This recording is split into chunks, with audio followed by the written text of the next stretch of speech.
Hi, gay is not sin, and Jesus isn't asking the gay person to change and be straight. The Bible doesn't condemn gays. Now, I was watching Hal Lindsey the other night, and at the end of his program, he was inviting people to accept Jesus. He did it really short, but he said, God sent his son. Now, a lot of versions of the Bible replaced gave with sent. And, I got thinking about that. I'm going to do a little research on that because, I think God gave his only begotten son is a little bit different than God sent his son. And so I looked up here a list here. And let me read it off to you what gave meant in the original Greek in John 3:16. God so loved the world that he gave his only begotten son, that whosoever believes on him will have everlasting life. Now, gave for John 3:16 means to give something to someone of one's own accord, to give one something to his advantage, to bestow a gift, to grant, give to one asking, let, have, to supply, furnish necessary things, to give over, deliver, to reach out, extend, present of a writing, to give or to one's care, give over to one's care, entrust, commit something to be administered, to give or commit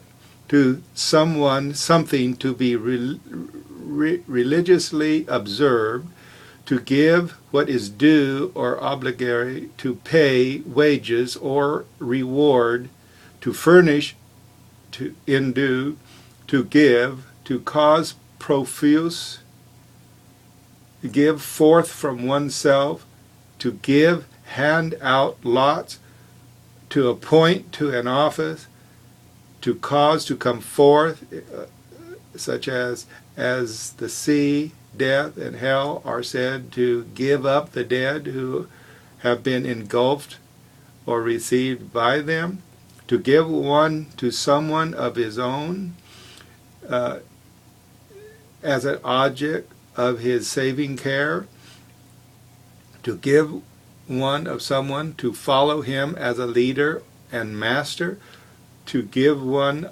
to someone to care for his interest, to give one to someone to whom he already belonged, to return, to grant or permit one to commission. Now these are what gave meant. God gave his only begotten son. Sent means he just send somebody, and that's it. There's a much more meaningful purpose that God inspired John to put down. God so loved the world that he gave his only begotten son. So if you're used to reading modern translations, you're likely to read God sent his son. And that's very different. The importance here is, I really would like you to figure out that modern translations are Satan counterfeit Bibles, and they do take away some very significant parts of the Bible.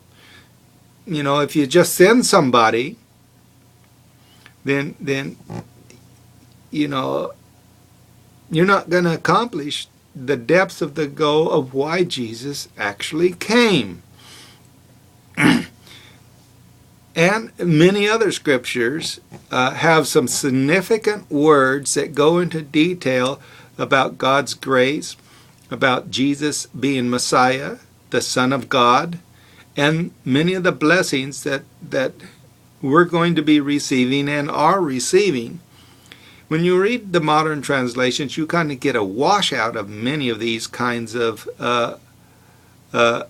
interpretations or translations. And it's pretty simple. You could just go online, look up Westcott and Hort, and you can get some details about modern translations. Please, people, let's stick to the Bible, the King James Version. Now, we go back to the King James day, we're going to deal a lot with their concepts and ideas and so forth of that time period. However, they do have the translation from the original Greek and original Hebrew.